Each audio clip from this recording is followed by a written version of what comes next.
దేవుని వాక్యాన్ని వినడానికి ఆసక్తితో ఎదురు చూస్తున్న ఆయన ప్రియమైన పిల్లలైన మీ అందరికీ కూడా క్రీస్తు నామములో శుభాలు తెలియజేస్తూ, మరి ఈ సాయం వేళ మీరు చదువుకుంటున్న ఒక అంశాన్ని బైబిల్లో దేవుని గూర్చి, ఆయనకు సంబంధించిన పరిశుద్ధతను గూర్చి మీతో ముచ్చటించాలని ఆశపడుతున్నాను. అదే పరిశుద్ధత దేవునికా మనిషికా? ప్రియులారా, పరిశుద్ధత అనగానే దేవుడే దానికి నిదర్శనం. దేవుడు పరిశుద్ధతను కోరుకునేవాడు, పరిశుద్ధత యందు అభిలాష కలిగిన వాడు అని మనకు తెలుసు. పరిశుద్ధుడు దేవుడు అన్నది బైబిలులో చాలా సందర్భాల్లో మనం చదువుకున్న మాట. ఎందుకంటే మరి ఆయన ముందున్న కోటాను కోట్ల దూత గణాలు దేవుని కొనియాడుతున్న వేళ ఏమని కొనియాడుతున్నాయో ఒకసారి బైబిల్ తెరిచి చూద్దాం ప్రియులారా. చాలాసార్లు మీరు చదివిన మాటే. యెషయా గ్రంథం 6వ అధ్యాయం 3వ వచనాన్ని మనం చూడగలిగితే అక్కడ దేవుడు సింహాసనాసీనుడిగా కనబడతాడు. ఆయన ఎదుట నిలువలేని పరిస్థితుల్లో 6 రెక్కలు కలిగిన కెరూబులు, 2 రెక్కలతో తమ ముఖాన్ని, 2 రెక్కలతో తమ శరీరాన్ని, 2 రెక్కలతో ఎగురుతూ దేవుని ఏమని గాన ప్రతిగానాలు చేస్తున్నాయన్నది మనం చూద్దాం ఒకసారి. యెషయా గ్రంథం 6వ అధ్యాయం 3వ వచనం, సైన్యములకు అధిపతియగు యెహోవా పరిశుద్ధుడు, పరిశుద్ధుడు, పరిశుద్ధుడు, సర్వలోకము ఆయన మహిమతో నిండి ఉన్నది అని గొప్ప స్వరముతో గాన ప్రతిగానములు చేయుచుండెను. అంటే ఆయన అక్కడ దూతల ద్వారా వింటున్న మాట ఏంటి? పరిశుద్ధుడు, పరిశుద్ధుడు, పరిశుద్ధుడు అని. ఆయన పరిశుద్ధుడు గనుకనే దేవదూతలు ఆయనను పరిశుద్ధునిగా అభివర్ణిస్తున్నాయి, లేదా పరిశుద్ధునిగా గాన ప్రతిగానాలు చేస్తూ ఉన్నాయి. ఎందుకంటే ఆయన పరిశుద్ధుడు కనుక. ఇక చాలా సందర్భాల్లో బైబిల్లో కొన్ని మాటలు మీకు చదివి వినిపించాలి అనుకుంటున్నాను ఆయన పరిశుద్ధతకు సంబంధించి. హోషేయ గ్రంథం ఒకసారి చూడండి ప్రియులారా. హోషేయ గ్రంథం 11వ అధ్యాయం 9వ వచనం. హోషేయ గ్రంథం 9వ అధ్యాయం 11వ వచనం, క్షమించండి 11వ అధ్యాయం 9వ వచనం. హోషేయ గ్రంథం 11వ అధ్యాయం 9వ వచనం. నేను మీ మధ్య పరిశుద్ధ దేవుడును అంటున్నాడు. చూడండి, ఆయన ఎవరట? మన మధ్య పరిశుద్ధ దేవుడు. దేవుడంటే ఏదో దేవునిగా పిలువబడ్డం కాదు. దేవుడు అనగానే దేవునికి ఒక క్యారెక్టర్, ఒక ప్రత్యేకత. ఆయన మనిషి లాంటి వాడు కాడు. పవిత్రుడుగా ఉండాలి, పరిశుద్ధునిగా ఉండాలి. అదే కదండి.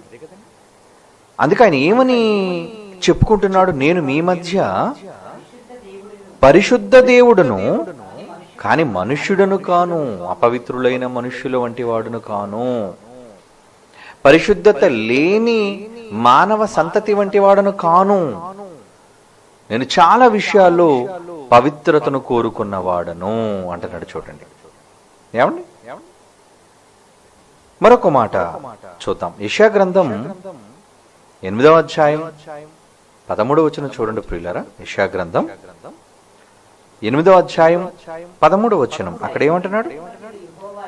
సైన్యములకు అధిపతియగు యెహోవాయే పరిశుద్ధుడు అని అనుకోవాలి మీరు. ఆయన మాత్రమే పరిశుద్ధుడు. సైన్యములకు అధిపతియగు యెహోవాయే పరిశుద్ధుడు అనుకోవాలి మీరు. ఎందుకు అనుకోవాలి? ఆయన పరిశుద్ధుడు గనుక. ఆయన స్వభావం పరిశుద్ధమైనది గనుక. అంటే మన తండ్రి ఎలాంటి వాడో నిజంగా పాత నిబంధనలో కానివ్వండి, క్రొత్త నిబంధనలో కానివ్వండి, ఆయన పరిశుద్ధతకు సంబంధించిన విషయాలు బైబిల్లో దేవుడు రాయిస్తున్నాడు. సైన్యములకు అధిపతియగు యెహోవాయే పరిశుద్ధుడు అనుకొనుడి. ఆయన చాలా పరిశుద్ధుడు. అలాంటి పరిశుద్ధుడైన దేవునికి పుట్టిన వారం మనమంతా కాదా? పరిశుద్ధ దేవునికి జన్మించిన వాళ్ళం మనం. పరిశుద్ధుడైన దేవునికి జన్మించిన వాళ్ళం మనం. ఏమంటున్నాడు? మరొక మాట చూద్దాం. యెషయా గ్రంథం 5వ అధ్యాయం 16వ వచనం అండి. యెషయా గ్రంథం 5వ అధ్యాయం 16వ వచనం. సైన్యములకు అధిపతియగు యెహోవా తీర్పు తీర్చు మహిమపరచబడును. పరిశుద్ధుడైన దేవుడు నీతిని బట్టి తనను పరిశుద్ధపరచుకొనును అంటున్నాడు. చూడండి, నీతిని బట్టి పరిశుద్ధపరచుకొనును అంటే ఎప్పుడూ కూడా ఆయన పరిశుద్ధతను కోరుకున్నవాడు, పరిశుద్ధునిగా ఉండాలని ఇష్టపడుతున్నవాడు, తనకు పరిశుద్ధతను ఆపాదించుకుంటున్నవాడు మన తండ్రి. ఏమండి? మరి పరిశుద్ధత దేవునిలో ఉన్నట్టుగా మనం ఇక్కడ చూస్తున్నాం ఈ వచనాలన్నింటిలో. అవునా? ఏమండి? ఆయన పరిశుద్ధుడే. ఆయన పరిశుద్ధుడుగానే ఉంటున్నాడు. దేవదూతలు ఆయన పరిశుద్ధినిగానే వర్ణిస్తున్నాయి, కొనియాడుతున్నాయి. ఏమండి? ఇక క్రొత్త నిబంధనలో కూడా దేవుని పరిశుద్ధతను గురించి మాట్లాడుతూ యేసుక్రీస్తు వారు తన శిష్యులకు ప్రార్థన నేర్పించినప్పుడు కూడా ఏమని ప్రార్థన నేర్పిస్తున్నారో ఒకసారి ఆ మాట మనం చూద్దాం. ఏమండి? మత్తయి రాసిన సువార్తలో, మత్తయి రాసిన సువార్త 6వ అధ్యాయం, మత్తయి రాసిన సువార్త 6వ అధ్యాయం 9వ వచనం చూడండి. మీరు ఎలాగూ ప్రార్థన చేయండి అంటున్నాడు. చూడండి, మీరు ఎలాగూ ప్రార్థన చేయండి. ఏమని? పరలోకమందున్న మా తండ్రి, మీ నామము పరిశుద్ధపరచబడును గాక అంటున్నాడు. చూడండి, అంటే యేసుక్రీస్తు వారు కూడా తండ్రి యొక్క నామం పరిశుద్ధపరచబడాలి, నీ నామము పరిశుద్ధపరచబడును గాక. ఏమంటే ఆయన పరిశుద్ధుడు కదా, మరలా ఆయన నామం పరిశుద్ధపరచబడ్డం ఏంటండి? మీకు అర్థమైందో లేదో. పరలోకమందున్న మా తండ్రి, నీ నామము పరిశుద్ధపరచబడును గాక అంటున్నాడంటే, అంటే పరిశుద్ధపరచటం అనేది ఏదో ఒక ప్రక్రియ ఉంది, అది పరిశుద్ధపరచబడాలి.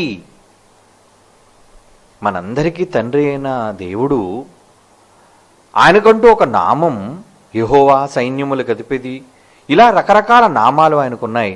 ఆ నామము పరిశుద్ధపరచబడాలి అంటున్నాడు. చూడండి, అంటే తండ్రి అయిన దేవుని నామము పరిశుద్ధపరచబడవలసిన అవసరత ఉంది. మరి తండ్రి పరిశుద్ధుడే కదా, తను పరిశుద్ధునిగానే చెప్పుకుంటున్నాడు కదా. నేను పరిశుద్ధుడను, దేవుళ్ళలో పరిశుద్ధుడను అని చెప్పుకుంటున్నప్పుడు మరలా దేవునికి పరిశుద్ధత ఏంటి? దేవునికి కూడా పరిశుద్ధత కావాలి. ఈ మాట వింటే కాస్త మీకు ఆశ్చర్యంగానే అనిపించవచ్చు. పరిశుద్ధుడైన దేవునికి పరిశుద్ధత ఏంటండి? మనిషి అపవిత్రుడు కనుక పరిశుద్ధత మనిషికి కావాలి అని మీరు బహుశా అనుకోవచ్చు, నాకు తెలుసు, అలాగే అనుకుంటారు. పరిశుద్ధత అనగానే ఇది దేవునికి సంబంధించినది, ఆయన పరిశుద్ధుడు కనుక పరిశుద్ధత దేవునికా మనిషికా అంటే దేవుడికి ఎందుకంటే ఆయన పరిశుద్ధుడు, మనిషికే పరిశుద్ధత కావాలి అనే భావనలో మీరందరూ ఉండే ఉంటారు. నిజానికి అది ఖచ్చితం కాదు, సరైనది కాదు. అది పరిశుద్ధత దేవునికి కూడా కావాలి. ఆయన పరిశుద్ధుడుగా ఉన్నాడు కాబట్టి ఆయనకు పరిశుద్ధత ఉందని కాదు. మీ నామము పరిశుద్ధపరచబడును గాక, పరిశుద్ధపరచబడాలి అంటున్నాడు. చూడండి, పరిశుద్ధుడైన వాడు మళ్ళీ పరిశుద్ధపరచబడడం ఏంటండి? మంచివాడే కదా ఆయన. మంచివాడు మంచివాడుగా కొనియాడబడాలి, పరిశుద్ధుడు పరిశుద్ధుడుగా కొనియాడబడాలి. ఏమండి? ఒక మాట చూడగలిగితే బైబిల్లో ఒక మాట మీకు చదివి వినిపించాలనుకుంటున్నాను.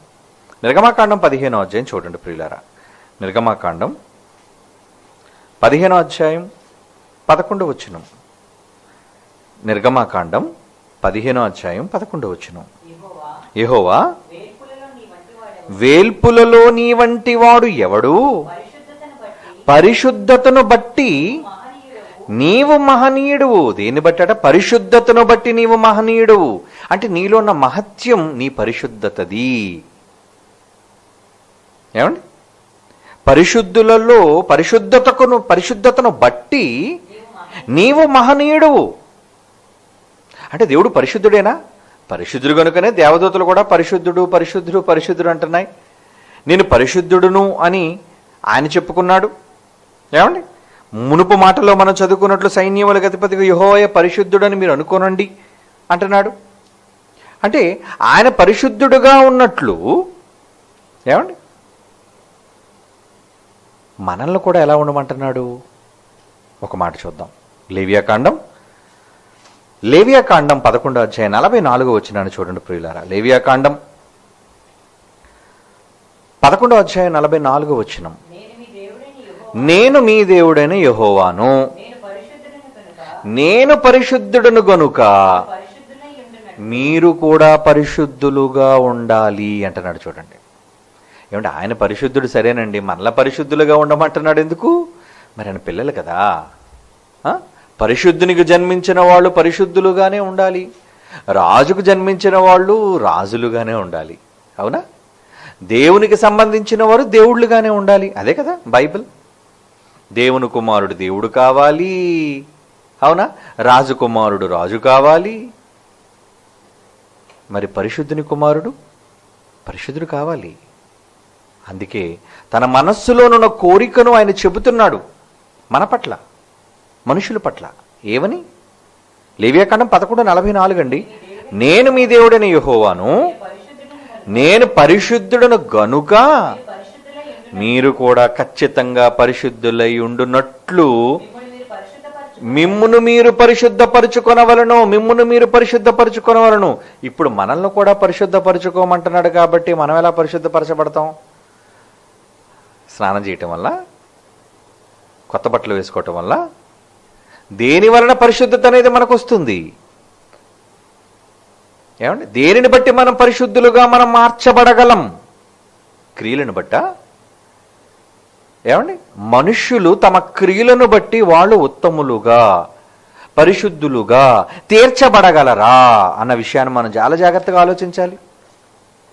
ఏమండి, మనుష్యులు తమ క్రియలను బట్టి వాళ్ళు పరిశుద్ధులుగా వాళ్ళని మనం ఎంచవచ్చా?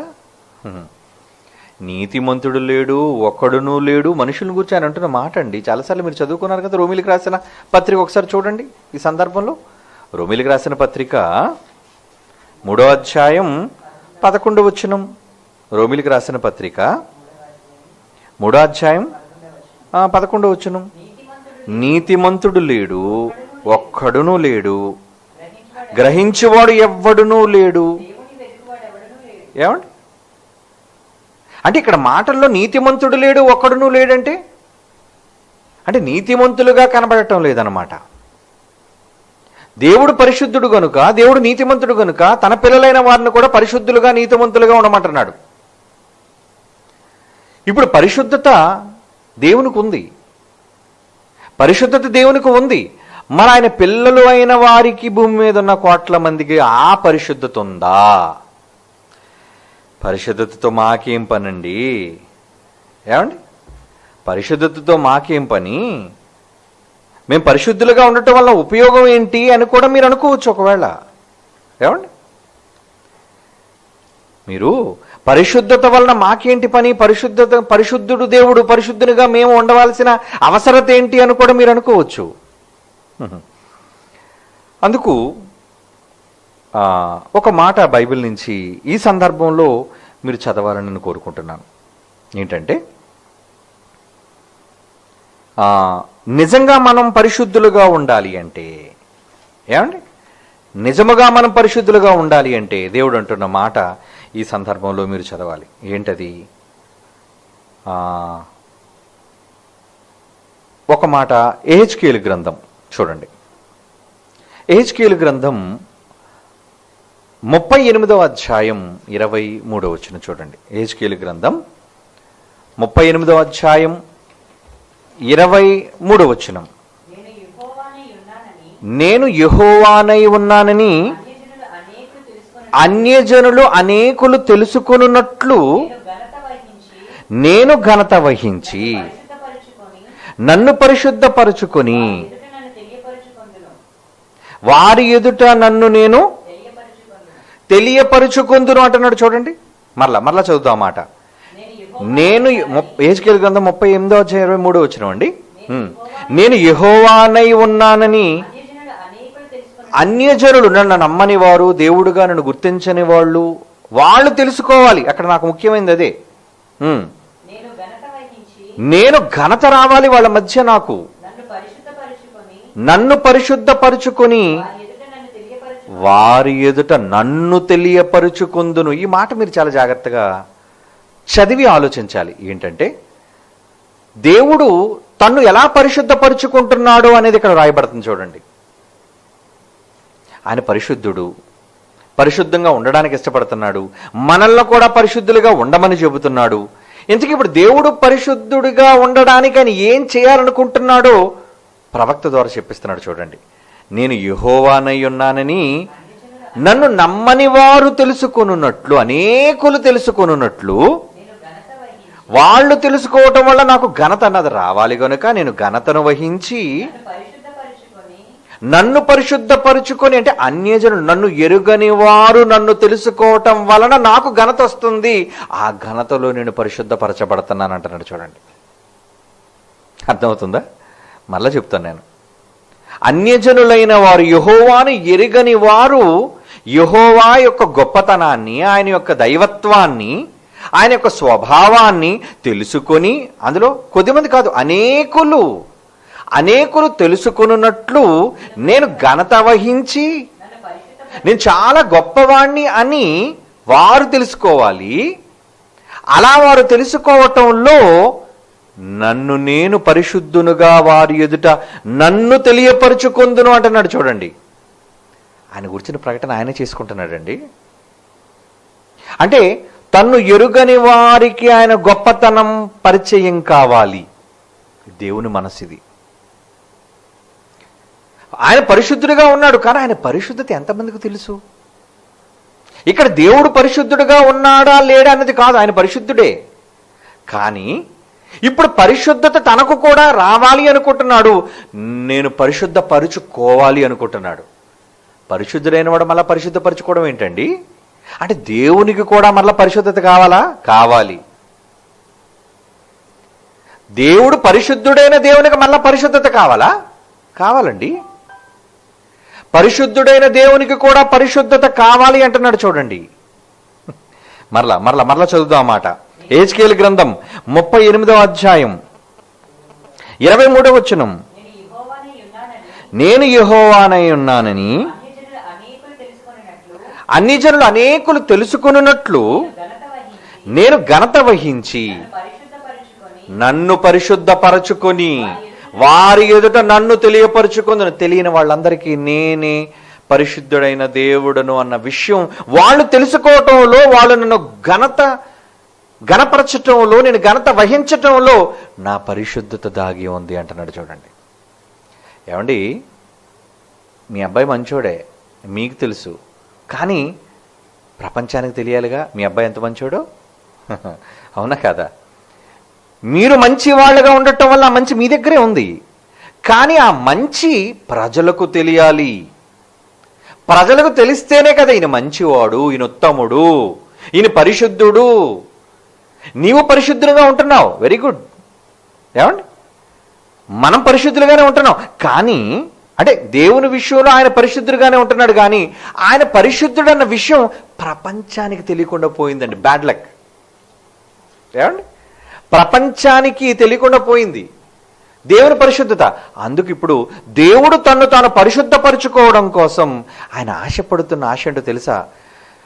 నేను ఎరుగని వారి మధ్య నన్ను గూర్చి గొప్పగా ఎవరైతే చెబుతారో, పరిచయం చేస్తారో, అలా వాళ్ళు తెలుసుకోవటం వల్ల నాకు ఘనత వస్తుంది. నన్ను నేను పరిశుద్ధపరుచుకుంటాను, వారి ఎదుట నన్ను నేను తెలియపరుచుకుంటాను అన్నదేనండి ఆ మాటల సారాంశం. అంటే దేవుడు పరిశుద్ధుడని మనకు తెలుసు, కానీ ఈయన పరిశుద్ధత ప్రపంచానికి తెలియాలి. అలా తెలియటంలోనే దేవునికి పరిశుద్ధత వస్తుంది. మరలా చెప్తున్నాను, దేవుడు పరిశుద్ధుడని నమ్మిన నీకు నాకు తెలుసు, కానీ ఆ పరిశుద్ధత మరలా దేవునికి రావాలి అంటే ఆయన్ని ఎరుగని వారి మధ్య ఆయన పరిశుద్ధతను గూర్చి మీరు ప్రకటించేవారై ఉండాలి. అలా ప్రకటించబడ్డం వల్ల అన్ని జనులైన వారు ఆయన ఘనతను తెలుసుకోవటం వల్ల ఆయనకు మరలా పరిశుద్ధత వస్తుందంట. ఆయన మరలా పరిశుద్ధపరుచుకుంటాడంట. ఆయన ఇష్టపడే పరిశుద్ధత అదేనండి. తనను గూర్చి ఘనతను ప్రపంచ ప్రజలకు ప్రకటించటం ఆయనకు వచ్చే పరిశుద్ధత, ఆయన వహించే ఘనత. యెహోషువ గ్రంథం 7వ అధ్యాయం, యెహోషువ గ్రంథం 7వ అధ్యాయం 13వ వచనం. యెహోషువ గ్రంథం 7వ అధ్యాయం 11వ వచనం. ఇశ్రాయేలీలు పాపము చేసి ఉన్నారు, నేను వారితో చేసిన నిబంధనను వారు మీరి ఉన్నారు. ఏమండి? శపితమైన దాన్ని కొంత తీసుకుని 7వ అధ్యాయం 13 వచనం అండి. 11 చదువుతున్నారేమో, 13 చదువుదాం. యెహోషువ గ్రంథం 7వ అధ్యాయం 13 వచనం. నీవు లేచి జనులను పరిశుద్ధపరిచి వారితో ఇలాగ చెప్పు, రేపటికి మిమ్మును మీరు పరిశుద్ధపరుచుకునుడి. జనులతో చెప్పమంటున్నాడు. ఏమండి? నీవు లేచి జనులను పరిశుద్ధపరిచి వారితో ఇలాగ చెప్పు, రేపటికి మిమ్మును మీరు పరిశుద్ధపరుచుకొనుడి. రేపటికి మిమ్మును గూర్చి మీరు పరిశుద్ధపరుచుకొనుడి అంటే ఆయన పరిశుద్ధుడు కనుక తను నమ్మిన పిల్లలు కూడా పరిశుద్ధులుగా ఉండాలి అనుకుంటున్నాడు. ఆ పరిశుద్ధత ప్రపంచానికి తెలియాలి అనుకుంటున్నాడండి. ఇక మన విషయంలో మనల్ని పరిశుద్ధపరుచుకోమన్నాడు కాబట్టి మనం ఏం చేద్దాం? పరిశుద్ధపరుచుకోమన్నాడు కాబట్టి మనం ఏం చేస్తే మనం పరిశుద్ధులుగా మారుతాం? ఏమండి? మనం ఏం చేస్తే పరిశుద్ధులుగా మారుదాం? ఒక మాట బైబిల్ నుంచి చదువుదాం. కొరింథీయులకు రాసిన మొదటి పత్రిక, ఏమండి? 6వ అధ్యాయం. కొరింథీయులకు రాసిన మొదటి పత్రిక 6వ అధ్యాయం 11వ వచనం చూడండి. కొరింథీయులకు రాసిన మొదటి పత్రిక 6వ అధ్యాయం 11వ వచనం. మీలో కొందరు అట్టివారే యుంటిరి గాని ప్రభు అయిన యేసుక్రీస్తు నామమును మన దేవుని ఆత్మయందు మీరు కడుగబడి పరిశుద్ధ పరచబడిన వారై నీతిమంతులుగా తీర్చబడితిరి. ఇంతకీ మనకి పరిశుద్ధత ఎలా వస్తుంది? మన స్వతహాగా సంపాదించుకున్న పరిశుద్ధత కాదండి ఇది. మనం పుట్టుకతోనే పవిత్రులమనో పరిశుద్ధులమనో, ఏమండి, లేదా సమాజంలో మనం ఏ కీడు మనల్ని అంటకుండా పవిత్రులుగా బ్రతుకుతున్నామని చెప్పుకోవడము కాదు. దేనిని బట్టి మనలను పరిశుద్ధపరుచుకోవాలి? ఆ రోజు చెప్పాడు యెహోషువతో, నువ్వు జనులను పరిశుద్ధపరిచి అన్నాడు ఆ రోజు. మరి ఇప్పుడు తన పిల్లలైన వారు ఎలా పరిశుద్ధపరచబడాలి ఇక్కడ అంటున్నాడు చూడండి. మీలో కొందరు అట్టి వారు యుంటిరి గాని ప్రభు అయిన యేసుక్రీస్తు నామమును మన దేవుని ఆత్మయందు మీరు కడుగబడి పరిశుద్ధపరచబడిన వారై నీతిమంతులుగా తీర్చబడితిరి. అంటే మనకి రావలసిన పరిశుద్ధత మనం దేనిని బట్టి పరిశుద్ధత పొందుతున్నాం? మన ఉత్తమమైన క్రియలను బట్టి కాదు, మనం గొప్పవారమని కాదు, మనం మంచివారం కాబట్టి మనం నీతిమంతులం కాదు, పరిశుద్ధులం కాదండి. రోమీయులకు రాసిన పత్రిక 6వ అధ్యాయం 22వ వచనం చూడండి. రోమీయులకు రాసిన పత్రిక 6వ అధ్యాయం 22వ వచనం. ఆయనను ఇప్పుడు పాపము నుండి విమోచింపబడి దేవునికి దాసులై ఉన్నందున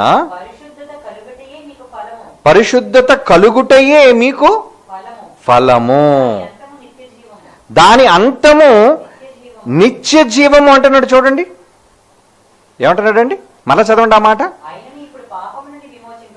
ఆయనను మీరు పాపము నుండి విమోచింపబడి దేవునికి దాసులైనందున పరిశుద్ధత కలుగుటయే మీకు ఫలము అంటున్నాడు చూడండి.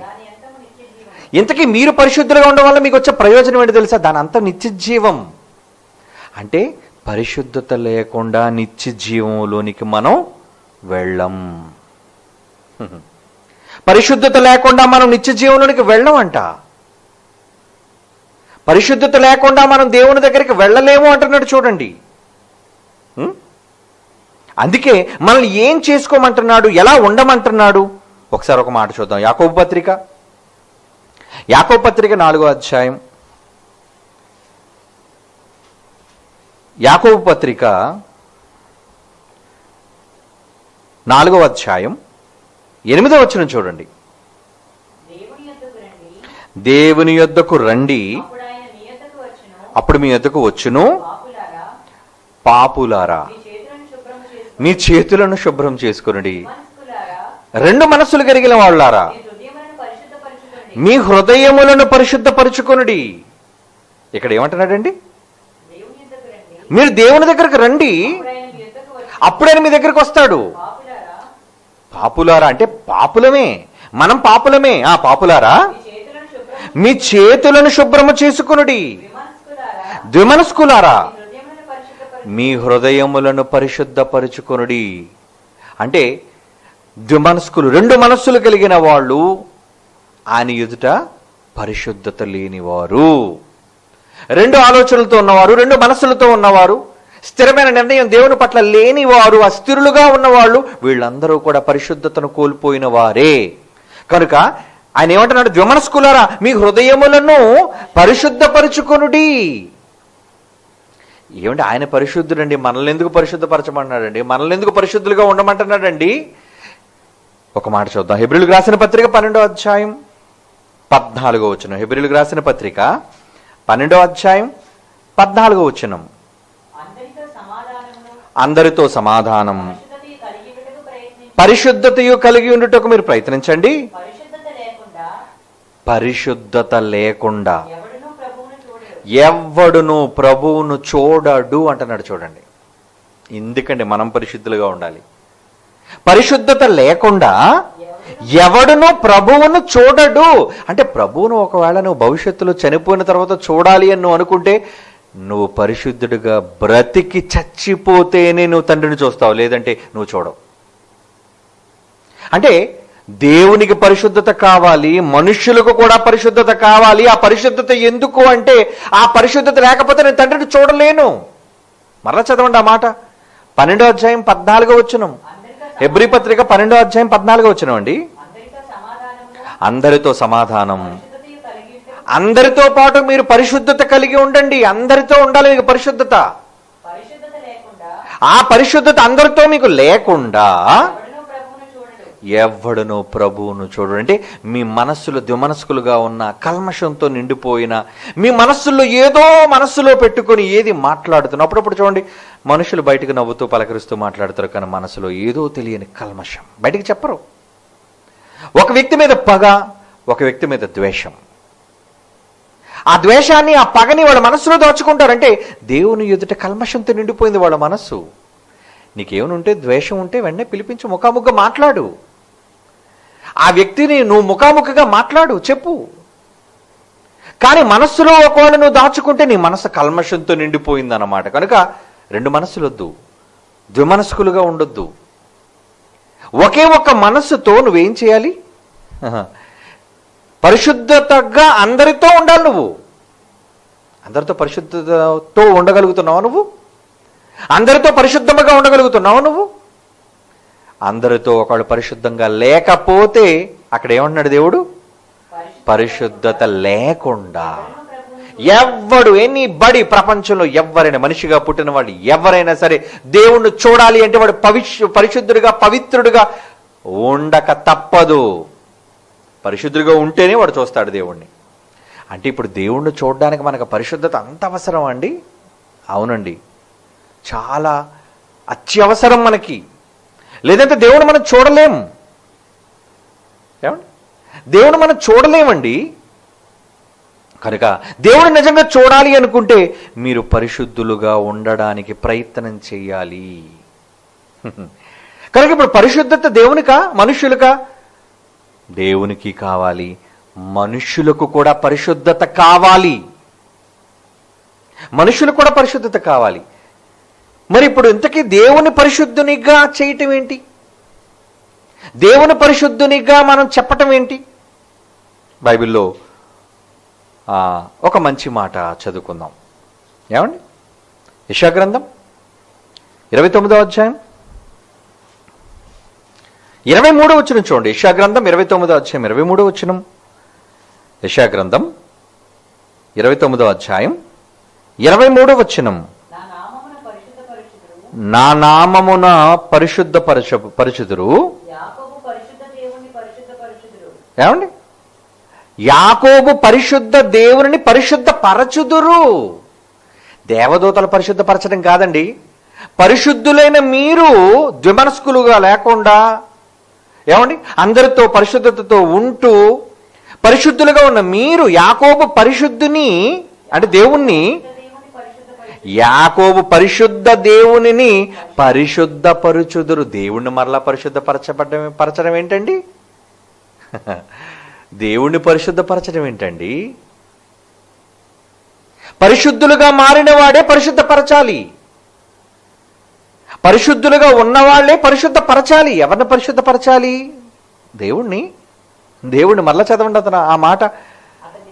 అతని సంతానపు వారు తమ మధ్య నేను చేయు కార్యమును చూచునప్పుడు నా నామమును పరిశుద్ధపరుచుదురు.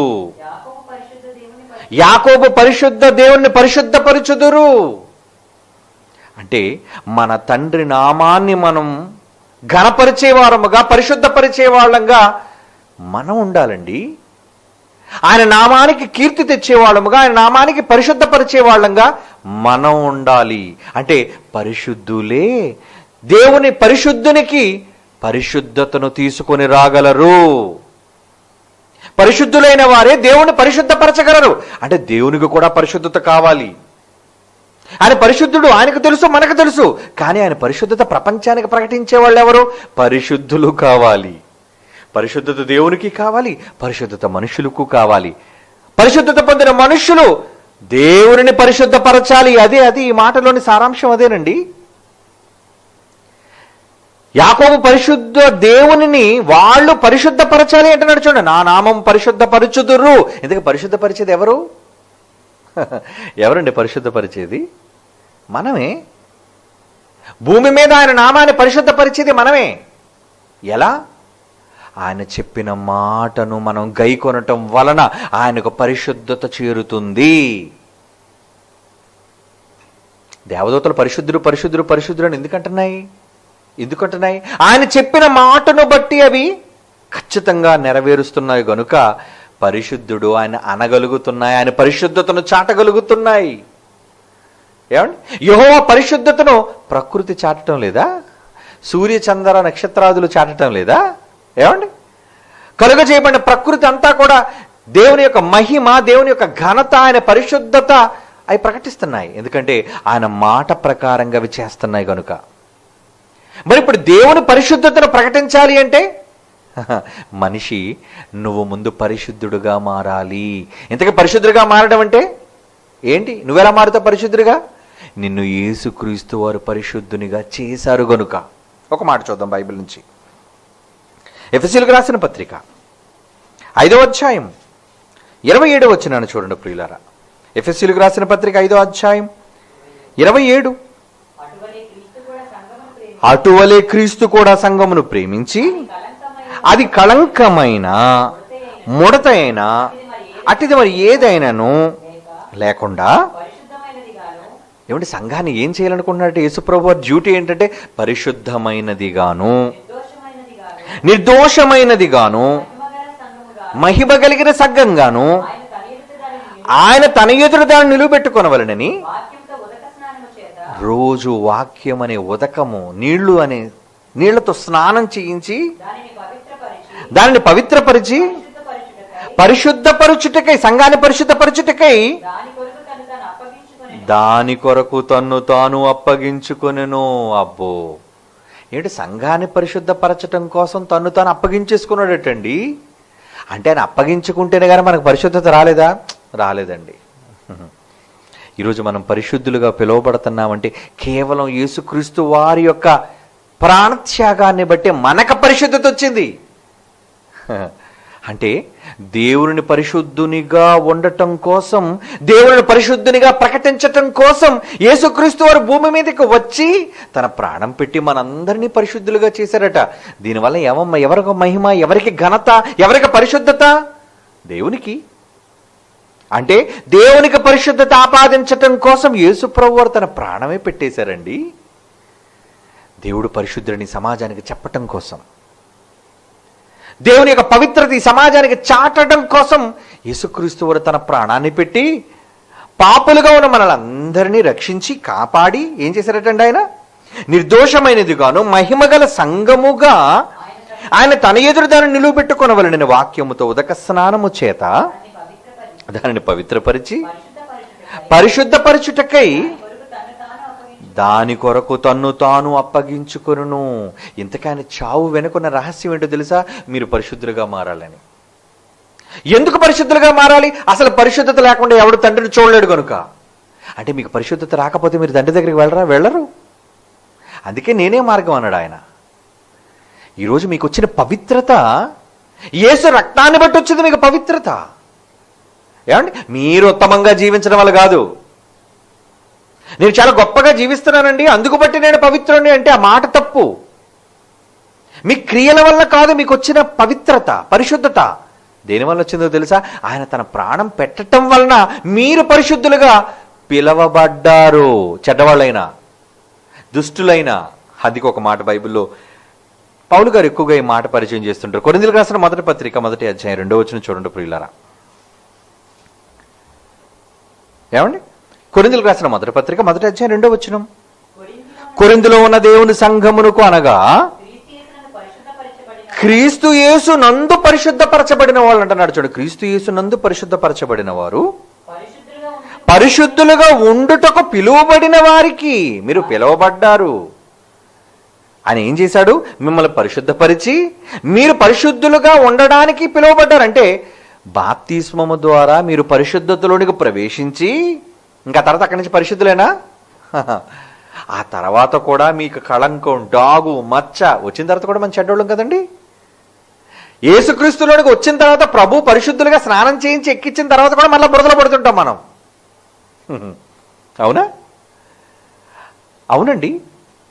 మరలా మనం పోతున్న పరిశుద్ధత అంతటిని గురించి మరలా మనకు పరిశుద్ధత రావడం కోసం, పరిశుద్ధులుగా ఉండటం కోసం కదా మనల్ని పిలిచాడు. ముందు మనం పాపులుగా ఉన్నాం, చెడ్డవాళ్ళుగా ఉన్నాం, మనల్ని పరిశుద్ధపరిచాడు, పవిత్రపరిచాడు, తీసుకొచ్చాడు, సంఘంగా ఏర్పాటు చేశాడు. చేసిన తర్వాత కూడా మనం పవిత్రులుగా ఉంటున్నామంటే లేదు, మరలా మనం పాపాన్ని ఆపాదించుకుంటున్నాం, మరలా మనం చెడ్డగా మారిపోతున్నాం. మన క్రియలో వారు వీరం లేదండి. అందరూ బాప్తీసం తీసుకున్న వాళ్ళందరూ వాళ్ళు తమ క్రియలలో, ఆలోచనల్లో పాపాలు చేస్తున్న వారు. మరి ఇలా పాపులుగా ఉంటే వీళ్ళు ఎప్పుడు పరిశుద్ధులుగా ఉంటారు? అందుకు యేసు ప్రభు వారు ఏం చేశారు? ఇందాక మనం చదివిన మాట, పరిశుద్ధులుగా ఉంటకు పిలువబడతారని కొరింథీలో అన్నాడు కదా. ఎఫ్సీ పత్రికలు ఇందాడన్న మాట ఏమని? నిర్దోషమైనదిగా మహిమగల సంఘముగా ఉండుటకు, పరిశుద్ధమైనదిగా ఉండుటకు వాక్యముతో ఉదక స్నానం చేత దాన్ని పవిత్రపరిచి పరిశుద్ధపరచడానికి ఆయన ఏం చేశారంటే సంఘం కోసం తను అప్పగించేసుకున్నాడు. అంటే ఆయన చావు వలన మీకు పవిత్రత వచ్చింది, ఆయన రక్త తర్పణ వల్ల మీరు పరిశుద్ధులుగా మారారు. అంటే ఈరోజు మీకు వచ్చిన పరిశుద్ధత మీది కాదు, యేసుక్రీస్తు వారి ప్రాణత్యాగం వల్ల మీకు వచ్చింది పరిశుద్ధత. మరి ఇప్పుడు పరిశుద్ధులుగా మారారా? Very good. మరి పరిశుద్ధతల్లో ఎప్పుడు వరకు ఉంటారు? చనిపోయినంత వరకు ఈ పరిశుద్ధతలో మీరు ఉండాలి. అందుకే కదండి యేసుప్రభు వారి యొక్క రక్తం ప్రతి పాపము నుంచి మనల్ని పవిత్రులుగా చేస్తుంది. సంఘాన్ని ఎందుకైనా వాక్యం ద్వారా ఉదక స్నానం చేయించాలి? సంఘం అంటే ప్రభువుని నమ్మిన వాళ్లే కదా. చేర్చబడిన వారు ఎవరు? దేవుని నమ్మిన వారు, యేసు ప్రభువుని నమ్మిన వారే కదండి సంఘంలో చేర్చబడుతున్నారు. మరి సంఘంలో చేర్చబడుతున్న వాళ్ళకి మళ్ళా రోజు స్నానం ఏంటండి? సంఘంలో చేర్చబడుతున్న వాళ్ళు కూడా పరిశుద్ధత పోతుందా? పరిశుద్ధత పోతుంది కనుకనే రోజు ఆయన వాక్యంతో స్నానం చేస్తున్నాడటండి. ఇప్పుడు చెప్పండి, మీలో రోజు ఎంతమంది వాక్యం చెబుతున్నారు, ఎంతమంది వాక్యం వింటున్నారు? మీరు వాక్యం వినటం మానేసినా, వాక్యం చదవటం మానేసినా మీకు స్నానం లేదు. మీరు పరిశుద్ధతతో మీరు ఉండరు. ఎందుకంటే వాక్యమే మిమ్మల్ని పరిశుద్ధులుగా చేస్తుంది, వాక్యమే మిమ్మల్ని పవిత్రులుగా చేస్తుంది. అదే కదా ఉదక స్నానం. వాక్యం అనే నీరుతో మిమ్మల్ని స్నానం చేయిస్తున్నాడు. అందుకోసం ఆయన చనిపోయాడు. ఆయన చనిపోయింది అందుకే. ఒక్కసారి చనిపోయాడు ఆయన, కానీ ఆయన రక్తం ప్రతిసారి మిమ్మల్ని కడుగుతుంది. ఆదివారం తీసుకుంటుంది ఏంటి? రక్తం. అవునా? దేవునితో వెలుగులో ఉన్నప్పుడు మీకు కావాల్సింది రక్తం. అవునా? సంఘముగా వచ్చేశారు, క్రీస్తు నామాన్ని ధరించేసుకున్నారు. ఏమండి? క్రీస్తు ద్వారా సంఘంలో చేర్చబడ్డారు. చేర్చబడిన తర్వాత కూడా పరిశుద్ధతను కోల్పోతున్న మీకు లేదా మనిషికి మరలా పరిశుద్ధత కావాలి అంటే యేసుక్రీస్తు వారు ఒక్కసారే కాదండి చనిపోవటం. నిత్య బలి, నిత్యము ఆయన చనిపోతూనే ఉన్నాడు. నిత్యం ఆయన రక్తం మనకి ప్రవహిస్తూనే ఉంది. నిత్యం ఆయన మనల్ని పవిత్రపరుస్తూనే ఉన్నాడండి. నిత్యం. ఇది కంటిన్యూగా జరిగే ప్రాసెస్ అండి. 1 యోహాను పత్రిక 1వ అధ్యాయం 7-9 వచనాలు చాలాసార్లు మీరు చదువుకున్నారు. మనం దేవుడు వెలుగులో ఉన్న ప్రకారము మనమును ఆయనతో వెలుగులో నడిచిన ఎడల దేవునితో అన్యోన్య సహవాసము గలవారమై యుందుము. అప్పుడు ఆయన కుమారుడిని క్రీస్తు రక్తము మనలను ప్రతి పాపము నుండి పవిత్రులుగా చేయును అని ఎందుకంటున్నాడు ఆ మాట అక్కడ? దేవునితో వెలుగులో ఉన్నప్పుడు, ఆయనతో సహవాసంలో ఉన్నప్పుడు ఇంకెందుకండి బాబు ఆయన రక్తం, నువ్వు పవిత్రుడు కావా, పరిశుద్ధుడు కాదంటే కాదయ్యా బాబు, నువ్వు బురదలో పడిపోతున్నావు మాటికి. కనుక ఏం చేయాలి? నిన్నేమో పవిత్రుడుగా పరిశుద్ధుడిగా నిలబెట్టాలి అనుకుంటున్నాడు. కనుక నీకు 24 గంటలు 24 hours 24/7 అంటారు కదా, ఎప్పుడు ఎప్పుడు ఎప్పుడు ఆయన రక్తం నీ మించి ప్రవహిస్తూనే ఉంది. నువ్వు ఒక చిన్న అబద్ధం ఆడినా చాలు, అది పాపమే. ఒక చిన్న తప్పు ఆలోచించినా సరే అది పాపమే. దానికి కలగడానికి రక్తం కావాలి. ఎవరిది రక్తం? యేసుక్రీస్తు వారి యొక్క రక్తం. అంటే నువ్వు పరిశుద్ధుడిగా ఉండటం కోసం ఎంత రక్తం ధారపోయబడుతుందండి. నువ్వు పాపం చేసిన ప్రతిసారి, మర్చిపోకండి, ఏ మనిషి అయినా పాపం చేసిన ప్రతిసారి రక్తం నీకు ఉపయోగపడుతుంది. రక్తం నీ మీదకి వస్తుంది, నిన్ను కడుగుతుంది కడుగుతుంది కడుగుతుంది కడుగుతుంది. ఏమండి? నువ్వు ఎన్నిసార్లు బురదలో పడిపోతే అన్నిసార్లు మరి అన్ని బకెట్లు నీళ్ళు వాడాలి, సబ్బు అన్నిసార్లు రుద్దాలి. ఏంటో ఉదయం ఇంటి దగ్గర స్నానం చేసి వచ్చానండి, కానీ అనుకోకుండా బురద తిల్లిపోయిందండి, మళ్ళీ రేపు ఉదయమే స్నానం చేస్తానని అంటావు. లేదు, మరి సబ్బు వాడాలి. నువ్వు ఎన్నిసార్లు బురద అయితే అన్నిసార్లు సబ్బు వాడాలి. మరి సబ్బు ఏమవుతుంది? అరిగిపోదా? తరిగిపోదా? ఎన్నిసార్లు అయినా సబ్బు వాడుతూనే ఉండాలి నిన్ను శుభ్రపరచుకోవడం కోసం. ఇప్పుడు యేసుక్రీస్తు వారిని ఎన్నిసార్లు నీ పరిశుద్ధత కోసం వాడేసుకుంటున్నావు నువ్వు? తప్పు చేసిన ప్రతిసారి యేసు ప్రభు యొక్క పరిశుద్ధత ఆయన నుంచి పొందడం కోసం మనం వాడుకుంటున్నాం. ఏమండి? వాడుకోవట్లేదా? అందుకే హెబ్రీయులకు రాసిన పత్రిక ఒక మాట చూడండి. హెబ్రీయులకు రాసిన పత్రిక 12వ అధ్యాయం 10వ వచనం. హెబ్రీయులకు రాసిన పత్రిక 12వ అధ్యాయం 10వ వచనం. తండ్రులైన వారు కొన్ని దినముల మట్టుకు తమకిష్టము వచ్చినట్లు మనల్ని శిక్షిస్తారు. ఎందుకు శిక్షిస్తున్నారు తెలుసా? మనము తన పరిశుద్ధతలో పాలు పొందవలెనని మన మేలు కొరకే ఆయన శిక్షించుచున్నాడు. అంటే దేవుని శిక్షలో కూడా ఏముందో తెలుసా?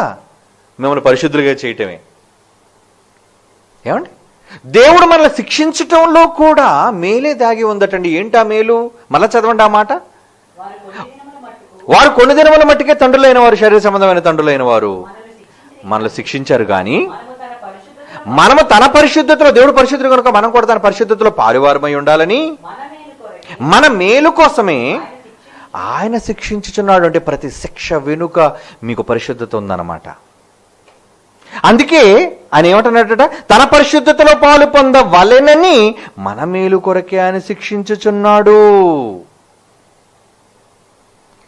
అంటే దేవుడు ఎందుకు మనల్ని పరిశుద్ధులుగా మారుస్తున్నాడు? యేసుప్రభు ఎందుకు మనల్ని పరిశుద్ధులుగా నిలబెట్టాలి అనుకుంటున్నాడు తెలుసా? పరిశుద్ధులుగా మారిన మీరు పరలోకపు తండ్రి పరిశుద్ధతను ప్రపంచానికి ప్రకటించడం కోసం. మర్చిపోకండి, మీరు పాపాలు చేస్తున్నారు, యేసుప్రభు రక్తాన్ని వాడేసుకుంటున్నారు, కానీ ఇంట్లో కూర్చుంటున్నారు. మీరు పరిశుద్ధపరచబడిపోతున్నారు, కానీ ఆయన పరిశుద్ధతను ప్రకటించేయడం లేదేంటి? ఆయన పరిశుద్ధతను ప్రజలకు ప్రకటించడం లేదేంటి? ఎందరు మీలో ప్రకటిస్తున్నారు చెప్పండి? మాటల ద్వారా ప్రకటిస్తున్నారా? పోనీ మీకు ప్రసంగాలు రావండి, మీరు మాటలు రావండి, మీరు చెప్పలేకపోతున్నారు. పోనీ చెప్పేవాళ్ళు నువ్వు ప్రోత్సహిస్తున్నావా? నువ్వా ప్రోత్సహిస్తావా? వాళ్ళ మంచి చెడ్లు, వాళ్ళ యోగక్షేమాలు, వాళ్ళ బాగోగులు నువ్వేనా ఆలోచించగలుగుతున్నావా? నువ్వు ఎలాగ ప్రకటించడం లేదు. కనీసం ప్రకటించే వాళ్లకు సహకారిగానైనా ఉంటున్నావా? ఇది చెయ్యక అది చెయ్యక అసలు పరిశుద్ధుడువేనా? దేవుడికి పరిశుద్ధత కావాలి. ఒరే నేను పరిశుద్ధుడు రా, కానీ ఈ పరిశుద్ధత ప్రపంచానికి తెలియదు. మరి ఎలా? నువ్వు వెళ్ళి చెప్పాలి. ఆ బాధ్యత మనుష్యుల మీద పెట్టాడు కనుక ప్రకటించేవాడు కూడా పరిశుద్ధుడిగా ఉండాలి. కాబట్టి నాయన యేసు ప్రభు, నువ్వు వెళ్ళు నాయన, కొడుక నువ్వు వెళ్ళు, వాళ్ళందరినీ శుభ్రం చేసే నాయన, శుభ్రం చేసే, ఎందుకంటే ప్రతిదీ శుభ్రంగా ఉండాలి నాకు. దేవుడు చాలా పరిశుద్ధుడండి. ఆయన ఏది చేసినా చాలా పరిశుద్ధత, పవిత్రత అందులో ఉంటుందండి. మరి ఆయన గురించి ప్రకటించే నువ్వు కలుషితం అయిపోయినా పర్లేదా, మలినం అయిపోయినా పర్లేదా? నో, చెప్పే మీరు కూడా పరిశుద్ధులుగా ఉండాలి అని కోరుకున్నాడు కనుకనే యేసును పంపాడు, ఆయన చంపాడు, మిమ్మల్ని పరిశుద్ధులుగా మార్చాడు. మీరు మారిపోయారు. ఇప్పుడు మనం పరిశుద్ధులు, క్రీస్తు రక్తంలో కడగబడిన వారు. మరి ఇప్పుడు ఏం చేస్తున్నాం మనం? ఆయన పరిశుద్ధతను మీరు ప్రకటిస్తున్నారా? ఎంతమంది చేస్తున్నారు చెప్పండి మీలో? ఎప్పుడు చూడండి మీ పనులు మీ పనులు మీ పనులు మీ పనులు. ఏమంటే దేవుని గురించి ఆలోచిస్తారా? టైం ఎక్కడుందండి? మీ కుటుంబాన్ని గురించి ఆలోచించడానికే మీకు తీరిక లేదు. ఇక దేవుని గురించి ఆలోచించడానికి ఎక్కడ టైం దొరుకుతుంది మీకు? వ్యాపారం అంటారు, ఉద్యోగం అంటారు, బాధ్యతలు అంటారు. ఇలా మీరు బతికి 60, 70, 80 సంవత్సరాలు కూడా ఈ బాధ్యతలతోనే నిండిపోతే ఇక దేవుని పరిశుద్ధతను ఎప్పుడండి మీరు ప్రకటించేది? అందుక ఇంత రక్తాన్ని ఖర్చు పెట్టి, ఇంత త్యాగాన్ని మదుపుగా పెట్టి, ఏమండి తన కుమారుణ్ణి పంపి నిన్ను పరిశుద్ధంగా చేసింది ఎందుకు నిలబెట్టుకుని నీ ఎదుట నిలబడ్డా? Very good. అమ్మ రోజు బట్టలు ఎందుకు ఉతుకుతుంది? తెల్లగా నీ బట్టలు, నువ్వు బట్టలు వేసుకుని బడికెళ్ళి నేర్చుకోవాలి పాఠం. నువ్వు బట్టలు వేసుకున్న తర్వాత ఊరి మీదకి పోవడానికి కాదు నేను పరిశుద్ధుడిగా దేవుడు నిలబెట్టింది. ఒక తల్లి కానీ, తండ్రి కానీ, కొడుకు కానీ, కూతురికి కానీ అన్ని అవసరతలు ఎందుకు తీరుస్తున్నారో తెలుసా? వాళ్ళ ఇష్ట ప్రకారం చెయ్యాలి అని కాదా? మరి నువ్వు పరిశుద్ధుడిగా మారిపోయి ప్రభు రక్తాన్ని వాడేసుకున్నావు, కానీ ఆయన పరిశుద్ధతను నువ్వు ప్రకటించలేకపోతున్నావు. ఒక మాట బైబిల్ నుంచి చదువుతారా? సంఖ్యాకాండం 20:12 మోషేకు సంబంధించిన సందర్భంలో ఆయన అంటున్న మాట, ఒక నాయకుడితో అంటున్న మాట. ఒక పెద్ద నాయకుడు అండి మోషే, ఇశ్రాయేలును నడిపించిన నాయకుడు అండి. అలాంటి నాయకుడితో ఏమంటున్నాడు చూడండి. మోషే అహరోనులను పిలిచాడు. సంఖ్యాకాండం 20:12 నుంచి అండి. అప్పుడు మోషే అహరోనులతో యెహోవా ఏమంటున్నాడండి? మీరు ఇశ్రాయేలీల కన్నుల ఎదుట నా పరిశుద్ధతను సన్మానించినట్లు నన్ను నమ్ముకోలేదు. మీరు ఈ సమాజాన్ని నేను వారికిచ్చిన దేశంలోనికి మీరు వెళ్ళరు. శాపం వచ్చేసింది చూడండి. తన పరిశుద్ధతను సన్మానించలేదటండి. ఆయన చెప్పిన మాట వినలేదటండి. మాట్లాడన్నాడు బండతో, ఇల్లు కొట్టేశాడు. ఏమండి? ఏది చెప్పాడో అది నువ్వు చెయ్యాలి. ఒక్క మాట నువ్వు మీరినా ఆయన పరిశుద్ధతను నువ్వు సన్మానించలేనట్టు, ఆయన పరిశుద్ధతను నువ్వు ప్రకటించలేనట్టు. ఇప్పుడు మీరెంత జాగ్రత్తగా ఉండాలి చెప్పండి. మీరు పరిశుద్ధులుగా మారారు, దేవుడు కూడా పరిశుద్ధుడే. కానీ ఇప్పుడు ఆయన కావాల్సింది ఏంటంటే నేను పరిశుద్ధుడు అన్న విషయం ఈ ప్రపంచానికి తెలియాలి. ఎవరు చెప్తారు? ఏమండి? మీకు అందుకే యెషయా గ్రంథం 6వ అధ్యాయంలో మనం చదువుకున్నట్లుగా దేవదూతలందరూ పరిశుద్ధుడు పరిశుద్ధుడు పరిశుద్ధుడు పరిశుద్ధుడు అని గాన ప్రతిగానాలు చేస్తున్నప్పుడు ఆయన ఏమంటున్నాడు? మా నిమిత్తము ఎవడు పోవును అంటున్నాడు. ఏంటండి ఆయన? దేనికి వెళ్ళాలి? ఎక్కడికి వెళ్ళాలి? తన పరిశుద్ధతను ప్రకటించడం కోసం వెళ్ళాలి అంటున్నాడు అండి. అది ఆయన ఆలోచన. మీకు అర్థమైందో లేదో? యెషయా గ్రంథంలో 6వ అధ్యాయంలో ఏమండి 8వ వచనం, ఏమంటే 3వ వచనంలో గాన ప్రతిగానాలు చేస్తున్నాయి. పరిశుద్ధుడు పరిశుద్ధుడు పరిశుద్ధుడు అంటున్నాయి. ఓకే, అవి వింటున్నాడు. ఇది కాదు నాకు కావాల్సింది. నాకేం కావాలి? మా నిమిత్తం 8వ వచనం, అప్పుడు నేను ఎవరిని పంపెదను, మా నిమిత్తము ఎవడు పోవును అని ప్రభు సెలవీయగా వింటిని. అంటే ఇప్పుడు ఏం కావాలి? ఆయన పరిశుద్ధతను ప్రకటించే వాళ్ళు కావాలండి ఆయనకి. ఎవరు వెళ్తారు నా కోసం? దేవదూతల మాట వింటున్నారు, నన్ను పరిశుద్ధులను పొగుడుతున్నాయి. ఓకే, ఇది పరలోకానికే తెలుసండి నేను పరిశుద్ధులనే సంగతి. కోట్ల మంది దేవదూతలకు తెలుసండి. లోకానికి తెలియాలి నేను పరిశుద్ధుడును అని. ఇప్పుడు నాకు పరిశుద్ధత కావాలి. ఎవరికి? దేవుడు అడుగుతున్నాడు. పరిశుద్ధత నాకు కావాలి. ఇప్పుడు నా పరిశుద్ధత కోసం మీరేం చేస్తారు చెప్పండి? ఎవరు వెళతారు నా కోసం? ఆ పరిశుద్ధత ప్రకటించడానికి వచ్చిన యేసు ప్రభు బలైపోయి తండ్రి పరిశుద్ధతను ప్రకటించాడండి. ప్రకటించాడు ఆయన. ఎవరిని కూర్చాడు? నోరు విప్పితే ఎవరిని కూర్చో మాట్లాడుతున్నాడు? నా తండ్రి నా తండ్రి నా తండ్రి నా తండ్రి నా తండ్రి. పరిశుద్ధత కాదు అది. తండ్రి పరిశుద్ధత ప్రకటించలేదా ఆయన? ప్రకటించాడండి. కుమారుడిగా తన ధర్మాన్ని చేశాడు ఆయన. తండ్రి ఆయన పరిశుద్ధ పరచినందుకు తన తండ్రి ఎంత గొప్ప పరిశుద్ధుడో ఈ ప్రపంచానికి చూపించాడు. ఆయన ఎంత గొప్ప పరిశుద్ధుడో. అవునండి, మరి ఇప్పుడు మిమ్మల్ని పరిశుద్ధులుగా ఎందుకు మార్చాడు? మీరు పాపులుగా, నీచులుగా, మనమంతా అధములుగా, దౌర్భాగ్యులుగా, ఏమండి పనికిరాని వాళ్ళుగా, దుస్తులుగా, పాపులుగా ఉన్నప్పుడు ఎందుకు నిన్ను తీసుకొచ్చి నిన్ను పరిశుద్ధులుగా చేసి నిలబెట్టాడు? పని లేక? ఏం జరక్క? కానీ ఈరోజు పరిశుద్ధుడుగా మారిపోయిన నీవు ఈరోజు క్రైస్తవ్యం అంతా మేము పరిశుద్ధులు అనుకుంటున్నారే కానీ అసలు పరిశుద్ధత రావడానికి నువ్వేం చెయ్యాలి? పరలోకపు తండ్రి పరిశుద్ధతను ప్రకటించాలి. అందుకు నువ్వు పరిశుద్ధుడు అయ్యావు. అందుకు మీరు పరిశుద్ధులుగా ఉండటకు పిలువబడితిరి అంటున్నాడు కదండి. అంటే మీరు చదివారు కదా మాట. మీరు ఎందుకు పిలువబడ్డారు? మళ్ళా చదవండి ఆ మాట. కొరింథీయులకు రాసిన మొదటి పత్రిక 1వ అధ్యాయం 2వ వచనం అండి. కొరింథీలో ఉన్న దేవుని సంగమన కనుక క్రీస్తు యేసునందు పరిశుద్ధపరచబడిన వారై పరిశుద్ధులుగా ఉండుటకు పిలువబడిన వారికి, పరిశుద్ధులుగా ఉండుటకు పిలువబడిన వారికి అంటున్నాడు. ఏమండి ఎందుకు పిలువబడ్డారో తెలుసా? తండ్రి యొక్క పరిశుద్ధతను ప్రకటించటం కోసం. ఆయన పరిశుద్ధత ఏంటో అనేది సమాజానికి తెలియదండి. హేళన చేస్తుంది సమాజం. దేవుడు అర్థం కాలేదు, ఎవరో దేవుడు అనుకుంటున్నారు. ఆయన బాధపడిపోతున్నాడండి. మరి ఆయన బాధను చెప్పేది ఎవరు? ఆయన బాధను చెప్పేది ఎవరండి? హెజ్కేలు గ్రంథం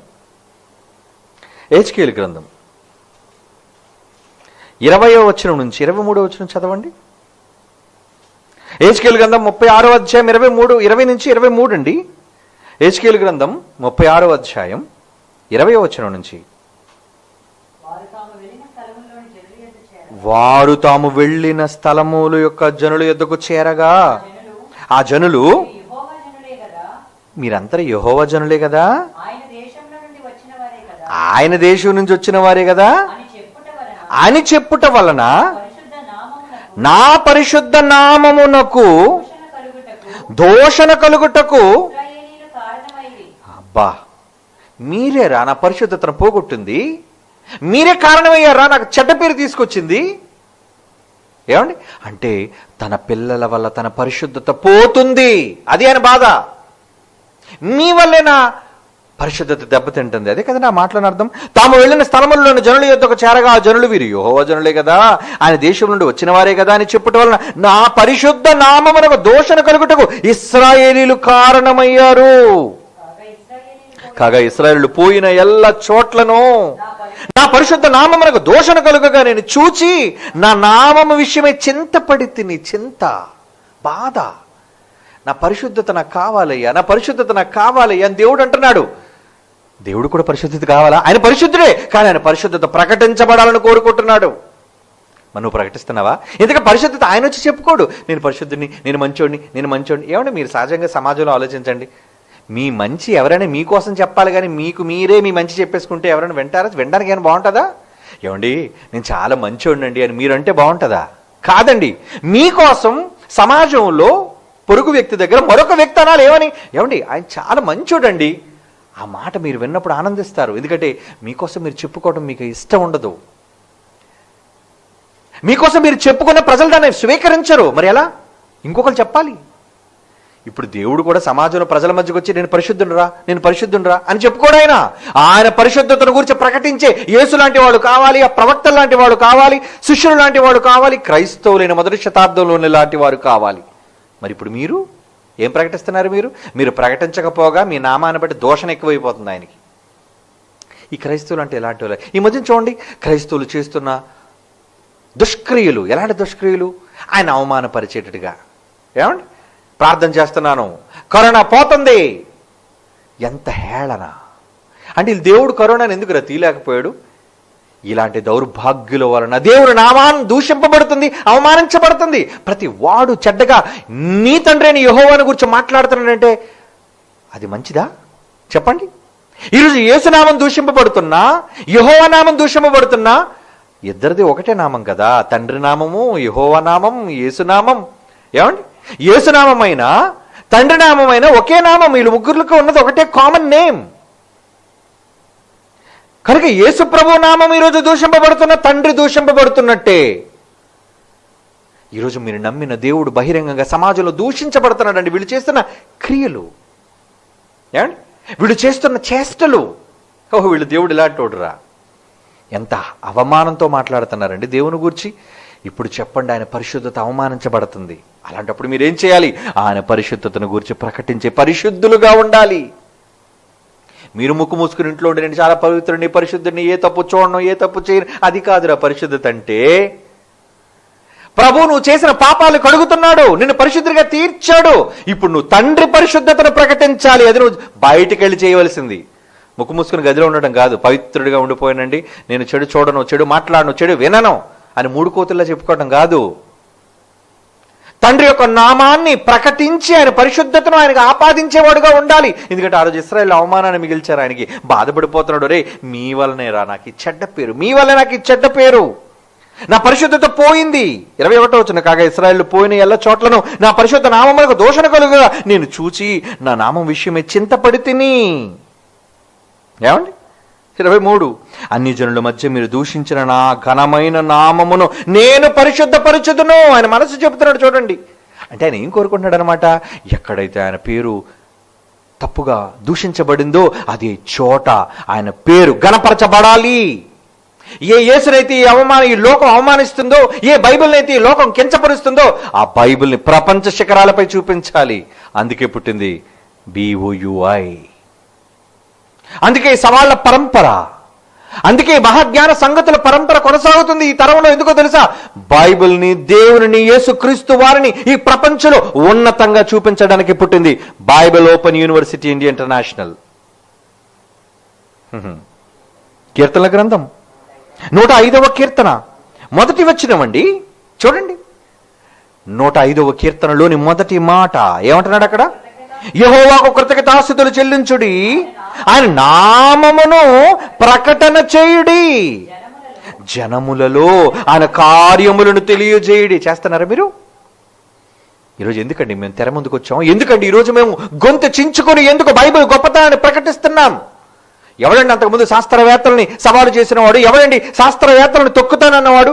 ఎవడండి బైబిల్ కన్నా మించిన గ్రంథం ఈ ప్రపంచంలో లేదని ఎవరండి ఎలుగెత్తి చెబుతున్నారు? ఈ తరంలోని వాళ్ళు తప్ప మరి మిగిలిన వాళ్ళందరూ సొంత భజన చేసుకునే వాళ్ళు, స్వలాభాన్ని అపేక్షించే వాళ్ళు, తమ సొంత ఘనతను ప్రజల మధ్య కోరుకునే వాళ్ళు. నేను గొప్పనవ్వాలి, నేను గొప్పనవ్వాలి. రే నువ్వు గొప్పడవడం కాదురా, నిన్ను పుట్టించిన కన్న తండ్రి గొప్పతనాన్ని సమాజానికి చెప్పు చేతనైతే. అది చేత కాదు. వాడు మంచోడు కాదు, ఈమె మంచిది కాదు, వాళ్ళు మంచోడు కాదు, వాళ్ళ కోసం నీకెందుకురా? మనుషుల కోసం చెప్పడానికి నీకు ఎక్కడ ఉంది టైం? నీకు ఇవ్వబడిన సమయం నీ తండ్రి కోసం చెప్పడానికి సరిపోదు. నీకు చెప్పు, నీ దేవుని గురించి చెప్పు. నువ్వు నోరిప్పితే నీ దేవుడు మహిమ పరచబడాలి. నువ్వు నోరు విప్పితేనే నీ రక్షకుడిని యేసు ప్రభు గణపరచబడాలి. నువ్వు నోరు విప్పితే బైబిల్ మహాజ్ఞాన గ్రంథం అని ప్రకటించబడాలి. అందుకని పరిశుద్ధుడిగా చేశాడు. నువ్వు ఉత్తముడు అని కావు, నువ్వు ఎలాగా పాపివే. అయినా తన కొడుకు వలన కడిగి పరిశుద్ధ పరిచి నిన్ను ఎందుకు నిలబెట్టాడో తెలుసా? తన ఎదుట నువ్వు తండ్రి అయిన దేవుని పరిశుద్ధతను ప్రకటించాలని. అది కీర్తన గ్రంథంలో ఇప్పుడు మీరు చదువుకున్న మాట. మరలా చదవండి ఆ మాట.